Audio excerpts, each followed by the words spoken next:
Okay. All right, good evening. Thank you very much. At this time, we will recall to order the Suffern Central Board of Education meeting, August 31st, 2021. Let the record reflect all board members are present. Please rise for the pledge. Pledge allegiance to the flag of the United States of America and to the republic for which it stands, one nation, under God, indivisible, with liberty and justice for all. Okay. Item 1.07, public hearing on proposed code of conduct for 2021-22. Thank you very much. I'd like to introduce Mr. Maltone, who will go ahead and provide a brief overview on the proposed code of conduct changes and entertain any questions from the Board of Education members. Thank you very much. So we sent our code of conduct, which we annually do, to our attorneys just to update it with any changes to education law and any of the regulations. So there are a lot of either additions in their process, but they focus on a few main areas. The first area that is reflected is updates to DACA, which is the Dignity for All Students Act. It's been amended to explicitly state that race includes traits associated with race, such as hair texture and protective hairstyles. So you'll see that throughout when we talk about race. It also takes certain words out, such as him or her, and substitutes them. He or she substitutes they. And when we refer to gender, it also adds including gender identity and gender expression. Another area is they revised the code to specifically prohibit cannabis use on school grounds pursuant to state law, and they added in wordings related to synthetic versions of drugs. And you see that updated in the areas that are associated with marijuana and illegal drugs on campus. We've also softened the tone, so you'll see words like penalty and sanctions removed and consequence replaced instead of them, to make it seem like it's not as punitive, but more that we are just instead of penalizing, we're giving consequences for certain things. And then finally, in the dress code, there was some changes, specifically when it talks about extremely brief or see-through garments. They took out certain articles of clothing or examples that would target one gender over the other, so that it was neutral, that it was inappropriate if it's extremely brief and see-through, regardless of what kind of clothing it is. So not to single out things in the past that maybe would have been articles that are just worn by girls or women and not by men. Finally, there was just updates under the juvenile delinquency thing, again, just updating to the current New York regulations in terms of the age, where we would have to make reports to the police.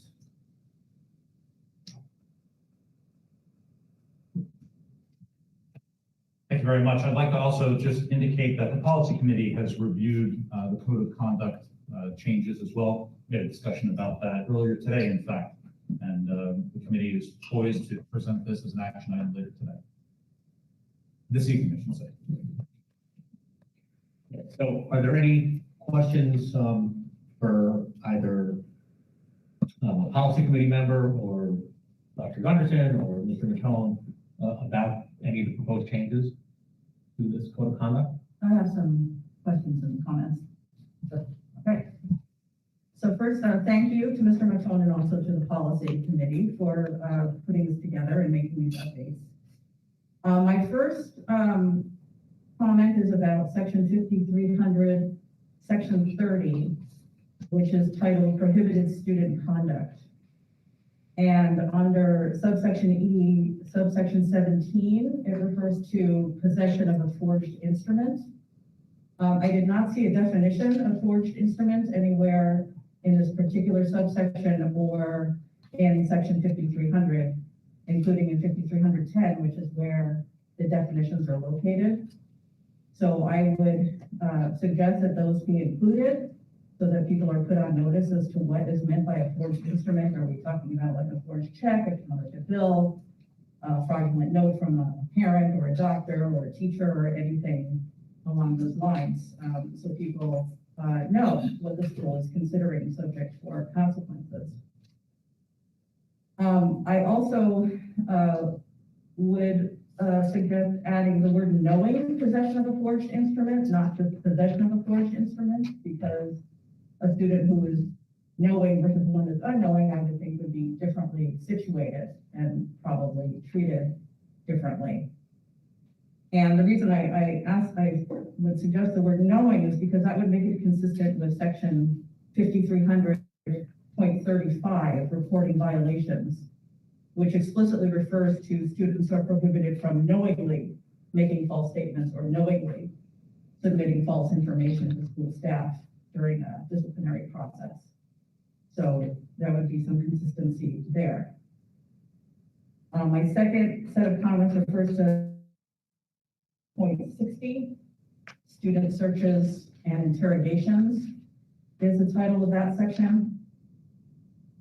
And just looking at the 5th paragraph under the heading before section A, the text currently reads as follows: before searching a student or the student's belongings, the authorized school official should attempt to get the student to admit that he or she possesses physical evidence that they violated the law of the district code, or get the student to voluntarily consent to the search. So from this section, it appears the intent is to have the student voluntarily offer information or consent to the search. But I would say that using the word get implies a certain amount of coercion. Getting somebody to do something does not sound like it's voluntary. So I think maybe it could be worded more clearly so that if the student does in fact consent or produce information, that it's clear that it's done voluntarily and not as a result of any coercive tactics used by whoever is doing the questioning or the searching. Maybe, using a word like suggest or encourage, or something that more clearly shows the intent of what we're trying to accomplish here. And also maybe list the types of techniques which would be acceptable or reasonable to use with a student, because there already is a power differential there. And one would expect maybe a certain amount of intimidation depending on the student. So what would be considered acceptable or reasonable techniques to elicit information or to gain a consent prior to search? And those are my comments. Thanks. Thank you. Okay, thank you. So before I make any comment about your comments, are there any other comments from any other board member specific to the code as it's being presented? Okay. So, where is it on here? So, Ms. Dickman has some specific comments and potential changes. So this is on as a first reading, correct? No, this is up for approval. Yes. So this is on as a first reading approval. We believe that it's important to approve this code of conduct as it is an improvement over the current code of conduct. We have this on as a first and final reading. What I'm going to suggest is if other board members want to consider, and if the policy committee wants to consider the suggestions of Ms. Dickman, my suggestion would be that we start the school year off with this code of conduct. So my proposal is we approve it this evening with the understanding that we will consult with council about some of these recommendations, reconvene the policy committee meeting to review these suggestions and see if we want to implement those suggestions, with the idea that at our next meeting, we would revisit this policy and perhaps update it again with the suggestions after reviewing with council. That's reasonable, yes. Yes. Okay. All right. Excellent. Are there any other comments? No, I think we're good now. Okay. 1.08 minutes of the regular meeting for August 17th. Do I have a motion to approve these minutes? Motion. Mr. Frazier, second? Second. Mr. Shapiro. All those in favor signify by saying aye. Aye. All those against? Any abstentions? 1.09, superintendent comments. Great, thank you very much. Summer is quickly coming to an end, everyone. And I, along with the entire staff of the Suffern Central School District, we're looking forward to welcoming our students back to the 21-22 school year. The entire staff at Suffern Central will be focused on welcoming back our students to what we call a quote-unquote more normal year. Not fully normal, but a more normal year than what we had in the past. If you think back to 1 year ago today, there's so many differences compared to where we were a year ago to where we are now. And we're focused on celebrating the progress that we've made as a community and as a school district. To think that right now we're seeing students out on our ball fields, on our courts, in our pool, and in our gyms, practicing and getting ready for the season. We've welcomed our 6th and 7th grade orientation sessions at the middle school. Tomorrow we have freshman orientation taking place in person. The enthusiasm and the looks on the students' faces, at least from the mask up, are really positive and encouraging, and really there's a sense of energy in the middle school today, and I'm assuming that we're going to have that same sense tomorrow at the high school. We're right in the middle of new teacher orientation. Ms. Weber just kicked off the day 1 of new teachers. Their excitement is palpable. Again, great to have these people in person, learning from each other and ready to start the school year off. On Thursday and Friday of next week, we're going to welcome back all staff members, get them ready, energized, and prepared for this more normal school year. And how great is it going to be on the 13th to see our students getting off buses, out of cars, and entering our school buildings, walking into a classroom where there's going to be a teacher saying, "Good morning, everyone," with the entire class walking in with the teacher, with their classmates. We haven't seen that in a year and a half. Clubs and activities, we're preparing for activities this year. That's back. And we're even planning for back to school nights, where people will be able to come into the buildings and engage with their teachers for back to school night. Exciting things that are taking place. And I say that this is more normal because, as we all know, that this is able to take place because of the universal masking that's been implemented by Governor Hochul. The fact that she's mandating that all masks are worn by staff and students alike is going to significantly increase the likelihood that we'll be able to keep schools open, hopefully throughout the entire school year. That precaution is going to limit the amount of times that we have to either quarantine students, shut down a school, or perhaps shift the entire district to remote or hybrid learning. So later this week, I'm going to be sending a welcome letter expressing my enthusiasm to our parents and students and staff members, welcoming them back, and providing some more details about COVID-19 precautions that we will be taking within our schools. So you can look for that in your email boxes. I'm excited to welcome back our students. I know that our board is excited to welcome back our students, and here we go. And I feel honored and privileged to be leading the school district as your superintendent. There's some great things to come. And speaking of great things to come, Ms. Weber is going to provide the board with an overview of the district comprehensive improvement plan. As the board and members of the public may know, the district engaged in a strategic planning initiative last year, a full year process, really taking a close look at what Suffern is all about, what Suffern needs, and what Suffern can do to propel ourselves into the future. What is beautifully aligned with that is our district comprehensive improvement plan that Ms. Weber is going to go over this evening.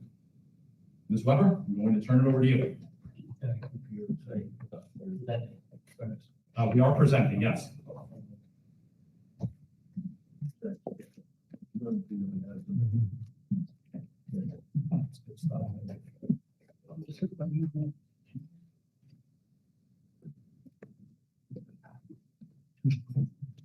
Thank you. I will begin in just a moment. Thank you for that.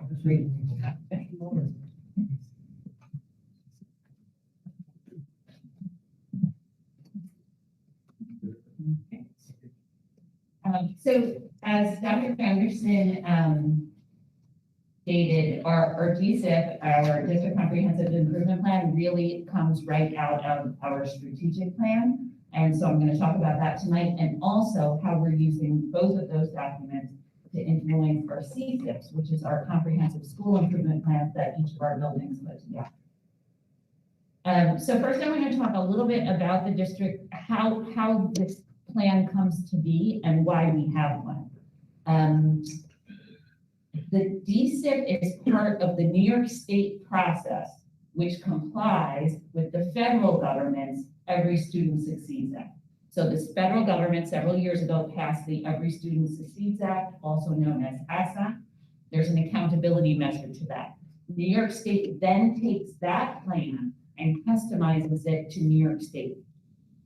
And then there's a process for the state to be in compliance with the federal law. In that process, in the winter of 2019, 2020, just before the pandemic, one of our schools was identified as a targeted support and improvement school. And that was based on 2018-19 state test scores. And that was for one subgroup. And that was a subgroup at Viola that was designated. As a result of the designation of one of our schools as a targeted support and improvement school, the district is then identified as a targeted district. So the school, in this case Viola, is required to complete what's called a school comprehensive education plan. The abbreviation for that is an SCEP. We are now in year 2 of that. Likewise, we're in year 2 of the DSIP. The challenge here is in 2020, there were no state tests. In 2021, there was a semblance of a state test that was really optional and very abbreviated and can't be used for accountability. So since Viola has been designated, it has no way to get off this designation because the tests haven't been given. So we're waiting for some, I don't know, some change in the law or some change in the guidelines. In the meantime, we're under the responsibility to comply with New York State's accountability measures. So at Viola, they did a wonderful job starting May and June into July and August, working on their school comprehensive education plan. As I mentioned, this is year 2. So of course, last year we did year 1. It was our first year doing it. Then because of the pandemic, New York State took the template and they crumpled it up and threw it out and came out with a brand new template with all different requirements for year 2. The good news about the year 2 templates is they are a little more streamlined and they reflect the world we're in. And there's a big emphasis on social emotional learning, recognizing that we are coming out of the pandemic. So the Viola team's been working really hard on their plan, which takes into account academics, social emotional learning, attendance, surveys, stakeholder input, parent input, and student interviews, which were fascinating. And from that information and from our district-wide information, we crafted then the district comprehensive improvement plan, which is also informed by the SF, the strategic plan that we spent the entire year last year working on, and then of course data and stakeholder input. And so just to show the alignment, and last year's, the strategic plan we put together last year had 5 priorities, which you can see on the right. The first 3 of those priorities were an academic priority, a social emotional learning priority, and a family and community engagement priority. We took those 3 priorities and made those our DSIP priorities. When we wrote the DSIP though, we reversed the order of priority 1 and 2, which as a former math person, like drives me crazy.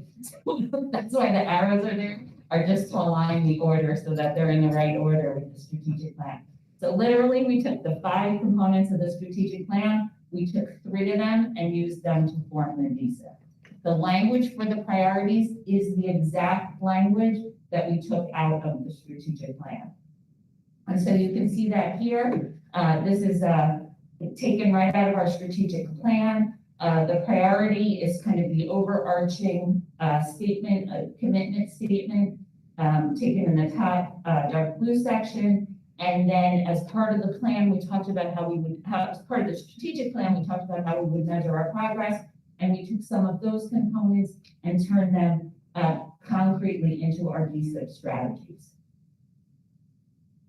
So in this first one, which is the one focused on academics, Our commitment is that we're committed to maintaining a culture of high expectations and academic success grounded in authentic learning experiences so that each and every student is prepared for success in society. Again, that came right out of our strategic plan. We put it right into the DSIP. The strategy is one of the strategies associated with that is increasing student access and achievement for diverse learners. So in order to do that, one of the things we need to do is define our baseline data and goals. Typically, that's fairly straightforward because we use our state test data, except remember, we haven't given state tests. We haven't given Regents exams. So this year, we have to spend a little more time defining where we are so that we can determine where we want to go. So that's kind of an added step for this year. And this comes right out of the strategic plan. We wanted to look at enrollment in accelerated honors and AP classes. How many students are taking these classes? Do they reflect the diversity of our school population? And then also a focus on implementation of best practices for multilingual language learners and students with disabilities. Very interestingly, so at the end of every year, we send a PD survey to the teachers. It's optional and the teachers can fill it out. Usually we get quite a number of responses. And the teachers fill out the survey and we ask them all kinds of questions like what professional development was really effective this year? What stood out to you the most? Did you find this useful? Did you find that useful? You know, all kinds of questions. So one of the questions we asked this year was, do you feel sufficiently prepared to differentiate instruction for students with IEPs? And you can see on the left that a very large portion, the blue is the answer to that was yes. A very large portion of our teachers said yes, they were comfortable with that, almost 3/4. Many, a little more than a quarter said somewhat, and just that very small red sliver said that they weren't, didn't feel sufficiently prepared to work, to differentiate for students with IEPs. We asked the same question for how they felt prepared to work with multilingual learners. And you see on the right, the answers were significantly different. We have only about a third answered yes. I don't know about what, I can't see from here. 40-something% answered somewhat, thank you. And the red was almost a quarter of our teachers said no, they didn't feel. So we see here a need expressed by our teachers that one of our areas of need is to increase capacity differentiating for multilanguage learners. A second strategy associated with that priority, with that commitment, is increasing the percentage of classes that have incorporated culturally responsive practices. And so as part of our DSIP work, we send out 3 surveys. We sent them out twice last year. We sent them out in December and June. One of the surveys went to staff. One of the surveys went to students, and there's 2 student surveys. One is a secondary student survey, one is an elementary student survey, and then we sent one to parents. So when we looked at one of the questions associated with the diversity of our text, we asked the question a little differently in elementary and secondary. So in elementary, we asked the statement says, we use many different books and reading materials. I can find books in my school that have characters and stories about people like me. Just shy of 70% of our elementary students answered that question that they agreed or strongly agreed with that statement, which means 30% didn't agree. At the secondary level, we changed the question a little bit, or changed the statement they were responding to say we use a variety of text and reading materials in most of our classes each day. The texts used in our school district reflect diverse experiences, cultures, and points of view. 56% of our secondary students stated that they agreed or strongly agreed with that statement. So just over half of our students agreed. So when we looked at this data, we said, you know, this is a place we can grow. This is a place that our students are telling us we can do a better job with this, making sure we reflect those practices. If you recall last spring, we spent some of our professional development time around culturally responsive sustaining education. We asked on the same PD survey of the staff in June, we asked how teachers felt prepared to implement that. And you'll see that the majority of our teachers are on the right side, which was meaning they felt more prepared. The left side are folks who felt a little less prepared. So why is that important? Why is diversity of text important? And so in 1990, now over 30 years ago, R.S. Bishop, who is an author, coined the phrase that we wanted text to reflect windows, mirrors, and sliding glass doors. And the concept there is that when a text is a window, it offers a view of the world that may be real or imagined, it may be familiar or strange. When a text serves as a mirror, it reflects our own lives and experiences back at us. And when a text serves as a sliding glass door, it allows the reader to really enter a new world that's been created by the author. And so when we keep this in mind, we think, one of our goals is to have windows, mirrors, and sliding glass doors for all of our students.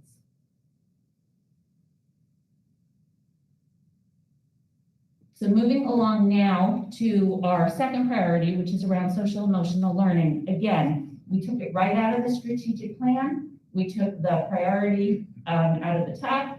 We took some of the strategies. In this case, we prioritized 3 of the 6 strategies.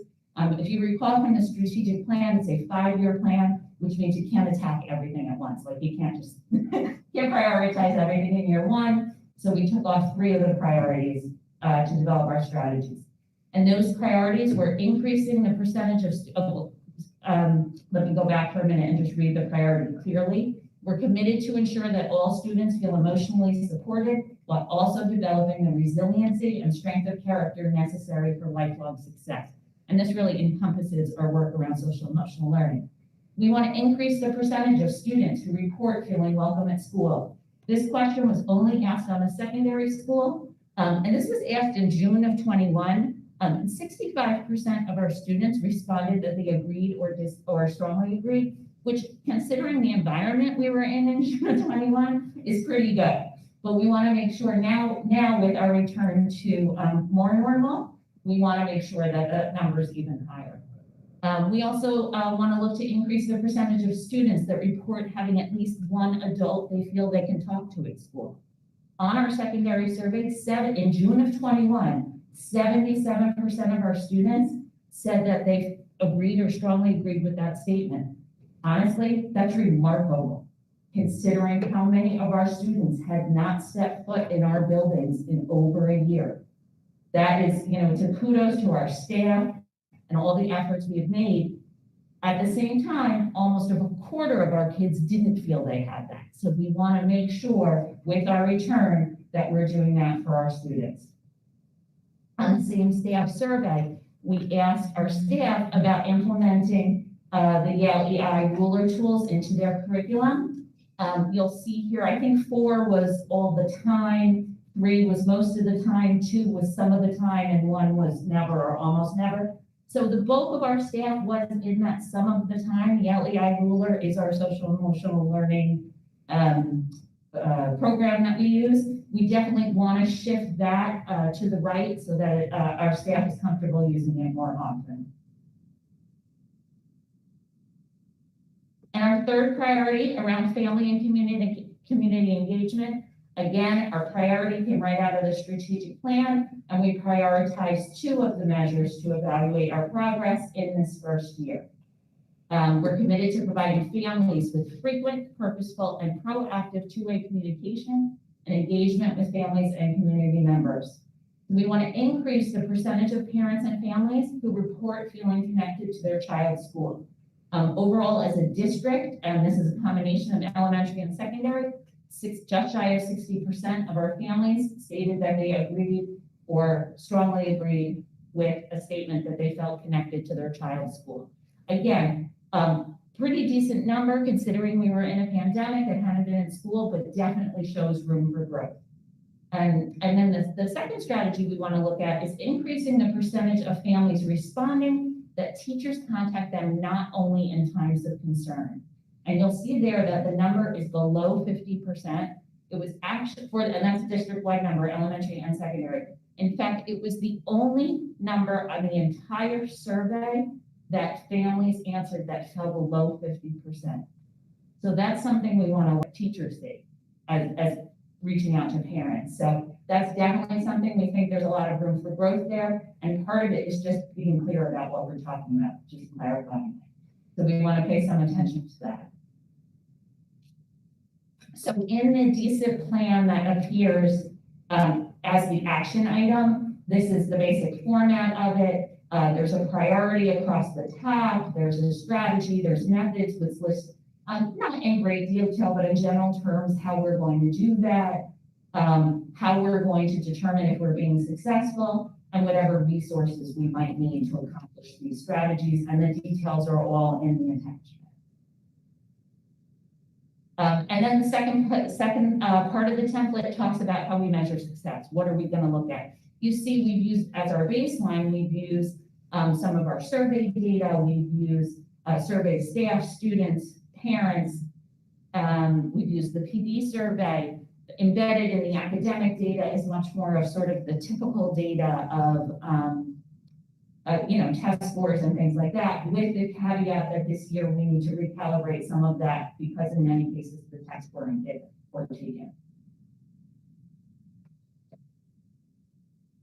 And so then from these three buckets, so our three buckets are academic achievement, social emotional learning, and family engagement. At our admin retreat, which took place earlier in August, we had the principals look at these three buckets along with the criteria right out of the strategic plan that we agreed to focus on, and they will be crafting their CSIPs, which are their comprehensive school improvement plans, coming right out of these three buckets.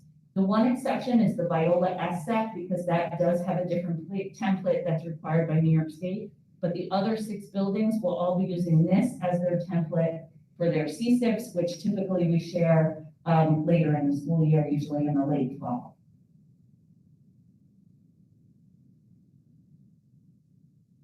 So let's talk about Viola's for a minute, because Viola's SSEP, their school comprehensive education plan, has already been put together. They have 2 commitments.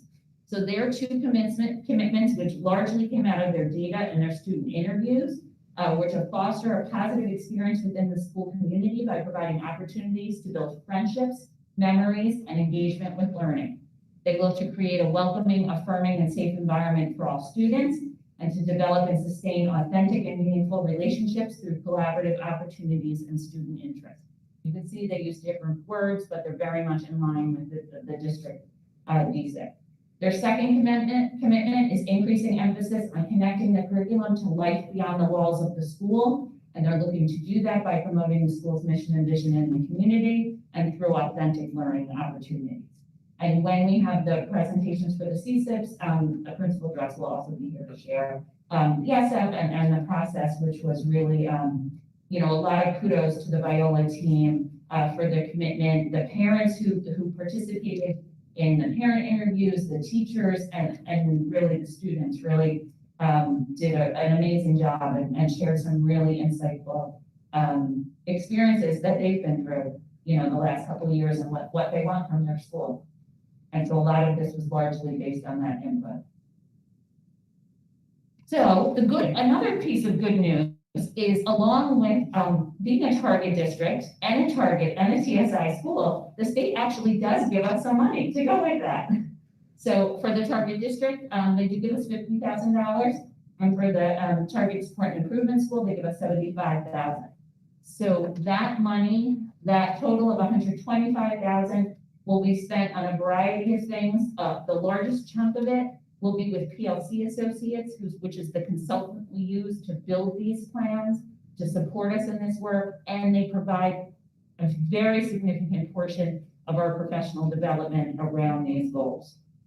We'll also use some of the funds for family engagement, events for families, if we had guest speakers, if we have food, if we have, in a more normal world, sometimes we try and offer babysitting when we want the parents to come in, things like that, that costs a little bit of money.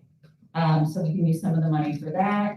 We're also looking to have available more diverse and inclusive classroom libraries that's consistent with the windows, mirrors, and doors, and those stats I offered around the diversity of texts. Purposeful play, which at the elementary level is how children learn. They learn through play, so we want to make sure we have the materials that they need to do that. And then we need some funds to support our staff in what we call curriculum hours. That's the teachers who've been coming in all summer long, putting these plans together. They get paid for that time. That's contractual, so we can use some of the money towards that. And some of the cost of substitutes when we need to pull the teachers to provide professional development during the school year.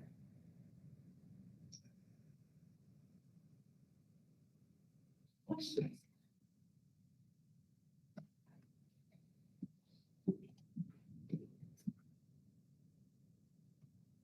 Great job, Lee. Yeah. Thank you. So to get ready for questions, I'd just like to thank Ms. Weber for her leadership with regards to the DSIP development and the presentation. Certainly the work that you've been engaged in throughout all of last year, certainly during my transition, the fact that you continued this work and provided this leadership and presented this plan here is something that I very much appreciate. So thank you very much. Good job. Thank you. Yeah. So, Thank you, Lee. so I'll start just by saying that was, I mean, just a fantastic presentation. And, you know, obviously the amount of work that went into it and the amount of information conveyed to the board and to the public on our DSIP and everything that goes into it and its alignment with our strategic plan really was great. So thank you. Are there questions from the board?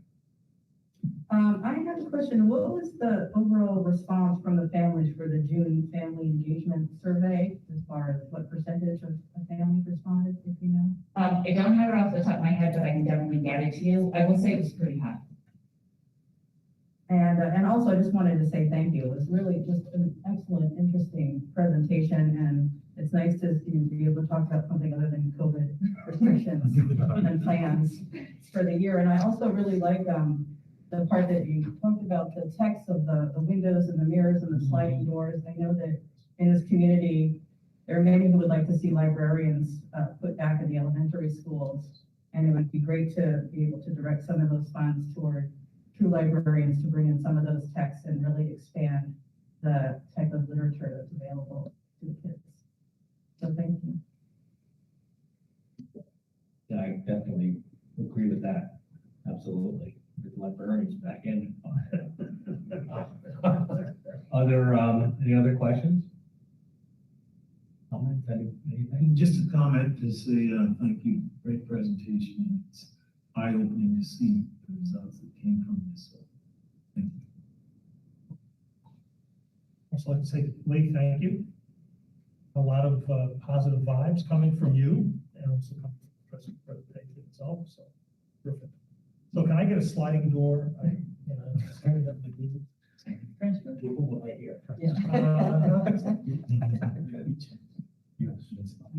Well, thank you very much. Thank you again. I will provide that information once I'm back. Thanks again. Thank you, Lee. Thank you.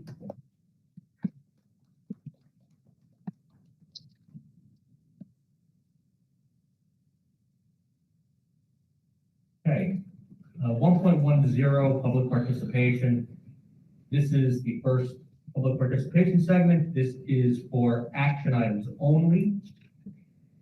If there are any speakers or any comments on the action items, please stand or stand at the podium.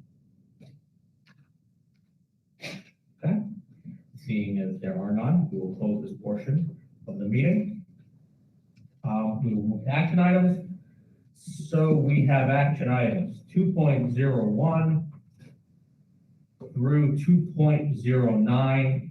I will call for a consent agenda. So are there any items that anybody wishes to pull at this time?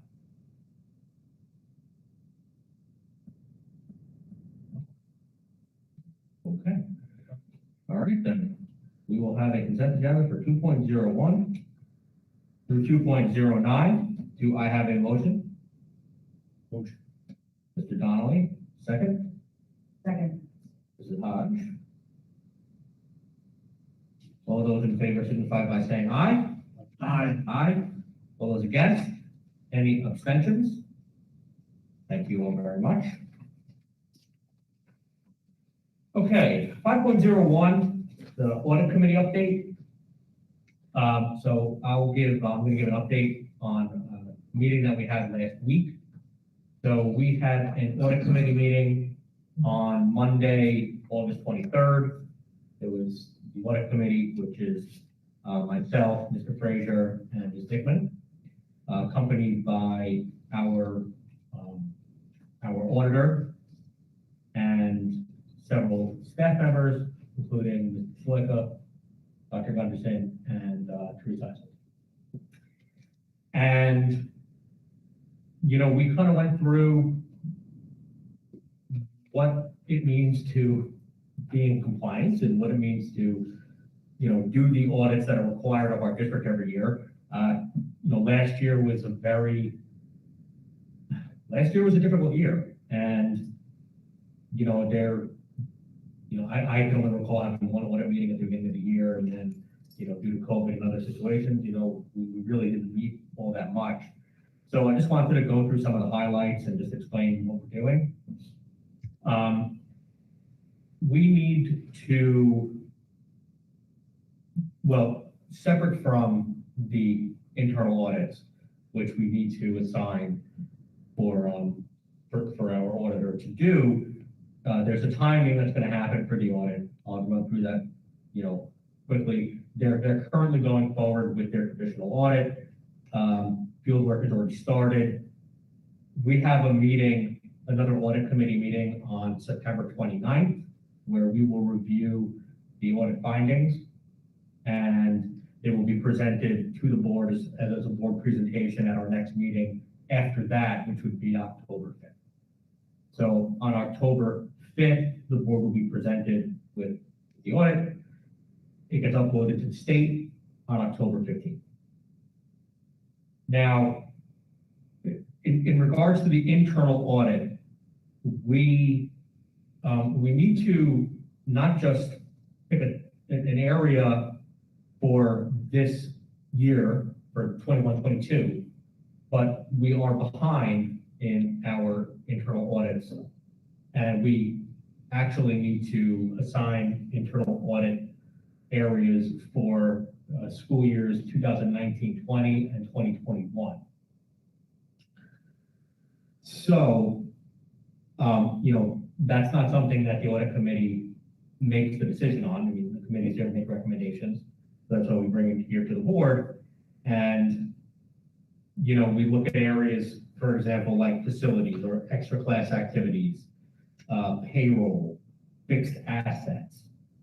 And if anybody has any real, you know, if you feel a certain way about one versus the other, you know, let's try to figure that out.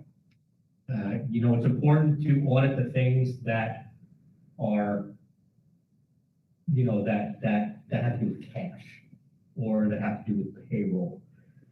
I can tell you that going back, you know, over the last 10 years, you know, payroll was audited in 2012-13. It was audited again in 15-16. So we might want to look into a payroll, an internal audit on payroll again. It's been, you know, 5 years since we've done that. We might want to look at doing a computer hardware inventory. You know, we haven't done that since the 13-14 school year. I can tell you in that time, the number of devices in this district has grown exponentially. You know, we have one-to-one iPads in a lot of places. We have one-to-one laptops. So there's a lot of hardware out there. So that may be a good area to look at.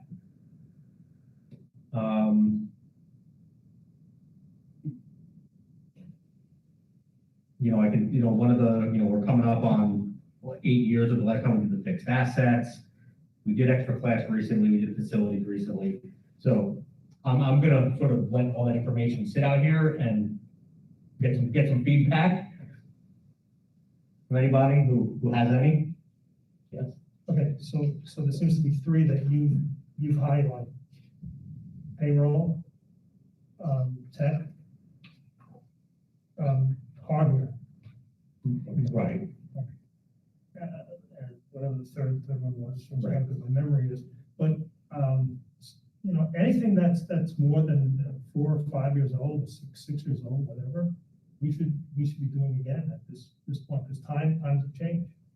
And if we do have a lot of equipment out there that's, say, it's just awesome, let's definitely do an audit on that.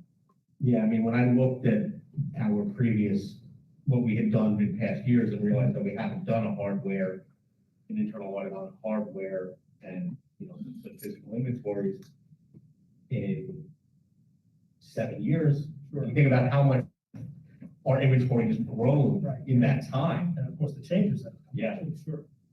So I would say that for sure, those two, for me, those would be my top two. Okay.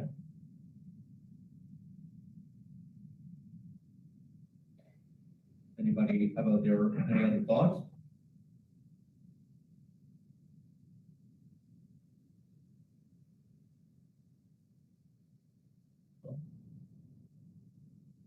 Okay. So, you know, how does everybody feel then about doing hardware for, you know, for this year, right, for our current year, for our current one that's due for 21-22. We can do payroll for 2021. And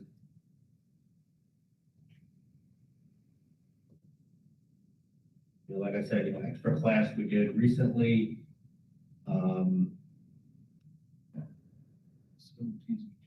Facilities we just did. There's, you know, we could do fixed assets.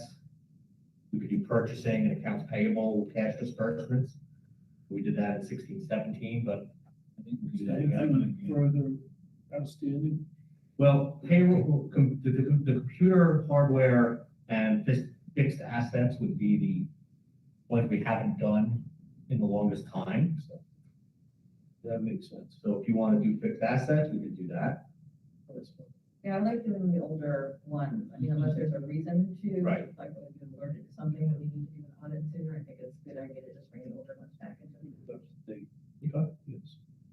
And then, let's say fixed assets then would be for, the 2019-20 school year. So, Mr. Slicka, since this does fall under your purview, did you have any recommendations or any thoughts about these internal audits?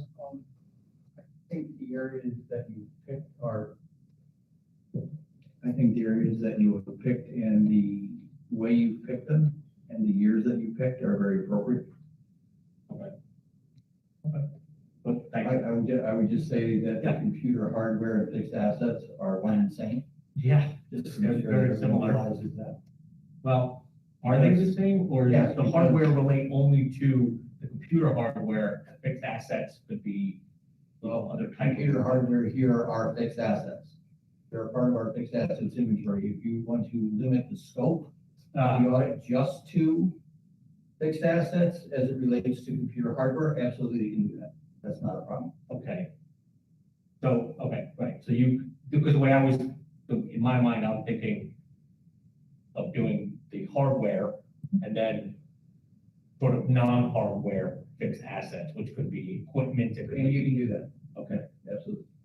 I mean, that's always going through my mind, if that makes sense. Yeah, like I said, I just want to make sure all the rest were aware that computer hardware is a subset of Yes. fixed assets for the district. That's all. Thanks for clarifying that, because I didn't. Just wanted to make sure. All right. Then I guess we're all in agreement. Yeah. Works. Okay. All right, perfect. So like I said, we, you know, just to sum up here, we will have another audit committee meeting in September. October 5th, our auditor will be here to present the findings of our regular audit. And then it'll go to the state on the 15th of October. Are there any general questions about the audit committee or anything about the audit?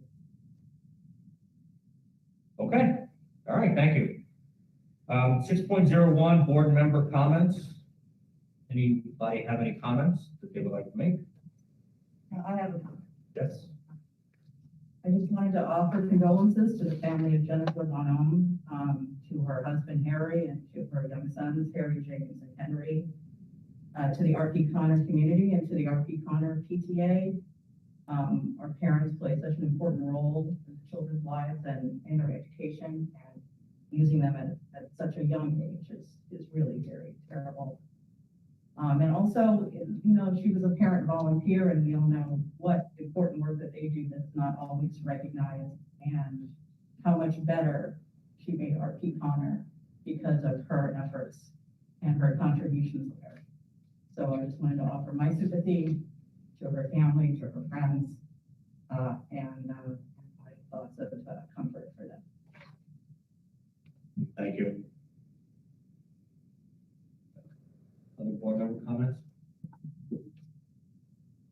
I'd just like to welcome our staff, our new teachers, our students. I hope we have a great year, healthy.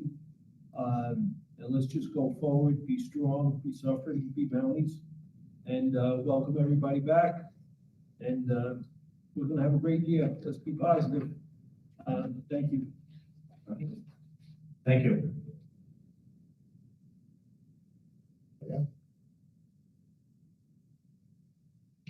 Okay. I'll close this portion of the meeting.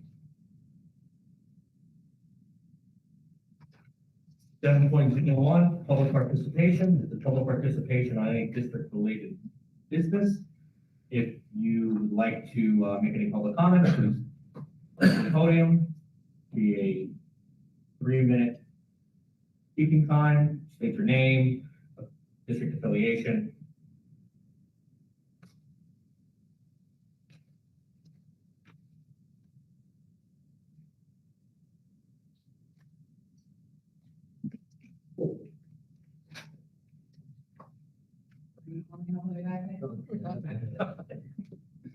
Hi, my name is Amanda Donato. My daughter's going into middle school, but I think my questions and concerns kind of span all of the schools in general, particularly in reference to if, God forbid, okay, we all want to see our kids go back to school. We want them to have that experience that we had in school. My daughter's going into middle school for the first year and is so excited to be with all of her friends from all the different schools. She's been waiting for this. Scares the hell out of me, but, you know, with all of this that's going on. But when it comes to if or when, God forbid, these children do have an exposure or some sort of a quarantine, we as parents have not been given any direct information for absolute how they will be taught when on quarantine. We're hearing lots of stories from different districts and from different states and how they're handling these things, but we haven't gotten any direct information. I did speak to one of the assistant principals at the middle school where she said that that was being discussed at the time, that it was likely that these children would be able to attend remotely to class, although not maybe in the same sense as what they did last year, which is fine, but to use a chat feature and be able to observe the class and learn the lessons that are being taught. That was my biggest concern, was if these children are quarantined, they're out of school for a week. They're missing a week's worth of lessons, a week's worth of school. Sending school home for all children is not always the best action, especially since you need somebody to go pick it up that's been around that child. So you're now spreading it even further. Aside from that, we have all this technology that we've enacted and we've used, and it's been working very well. I mean, my daughter had an excellent experience as a remote student last year. She was new to the district and had a wonderful time with it. She has an IEP, she has a learning disability. She did wonderfully with her resource teacher, as you call it, or whatever it was. She got fantastic time. Okay, but if these kids are on quarantine, they need to be able to still attend school while they're waiting to find out if they are or are not sick. Not sitting home and wondering, am I going to get sick or am I not going to get sick? And missing these lessons and then having to worry about catching up on schoolwork.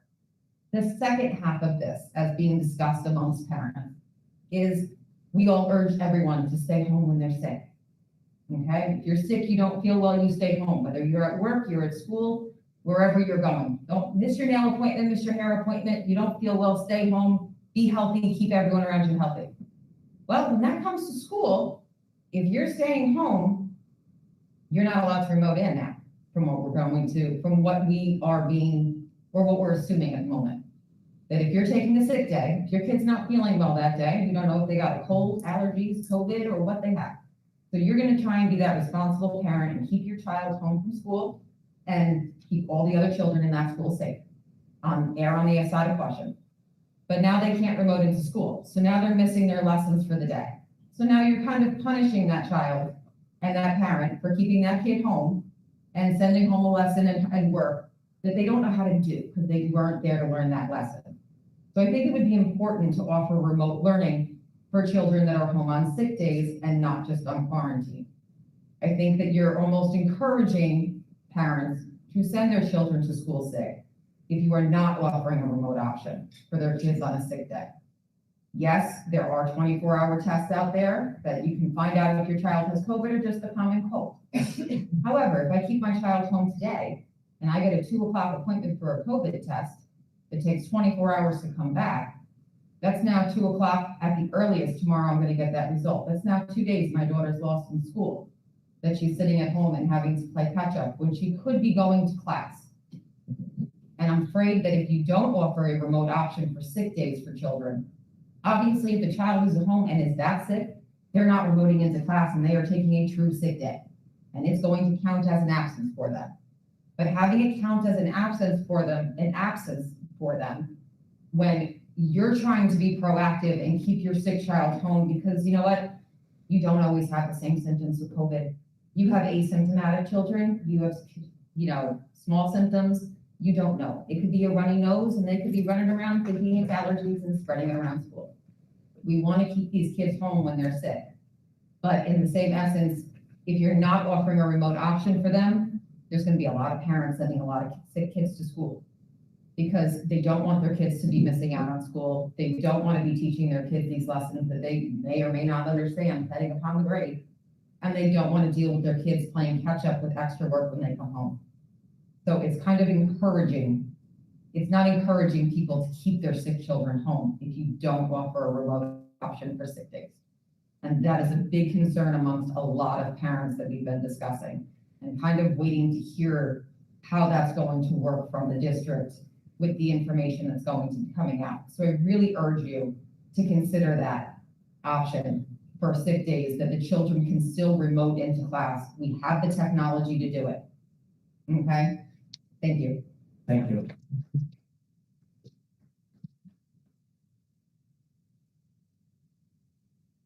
Thank you for your comments.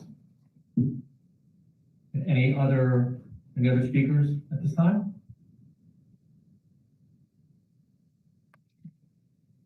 All right. We'll close that portion of the meeting. Superintendent, closing comments?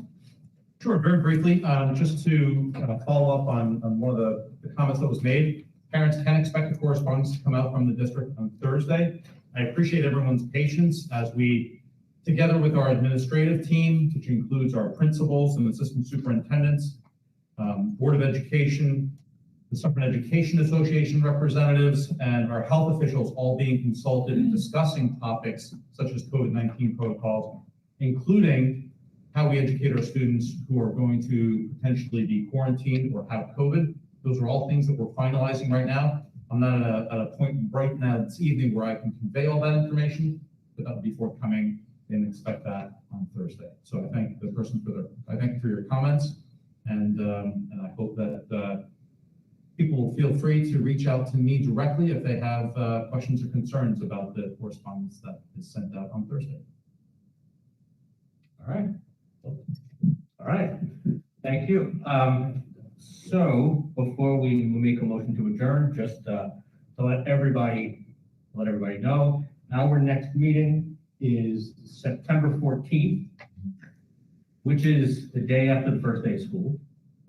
So the next time we meet as a board, school will be in session. And this is the opportunity for me to say, it seems very early, but for me to say, have a great, entry back into the buildings. Have a great first day of school for all the students that are coming in for the first time. And, usually, I think in the past, we typically have a board meeting the night before the first day of school. So it's a lot closer. And when you're saying these things, everybody's really ready to go, because I'm also saying Happy Labor Day and Happy Rosh Hashanah at the same time. So, but again, I wish everybody a great beginning of the school year, and we will meet again on the 14th. So with that, I will make a motion to adjourn. Do I have a motion? Motion. I think that was Mr. Donnelly. Was it Mr. Donnelly? Mr. Frazier? I could have just said Shapiro. I'll second. There's a second? Second. Mr. Shapiro. All those in favor signify by saying aye. All those against? Anybody want to stay? All right, thank you all very much. This meeting is adjourned. Thank you. And enjoy,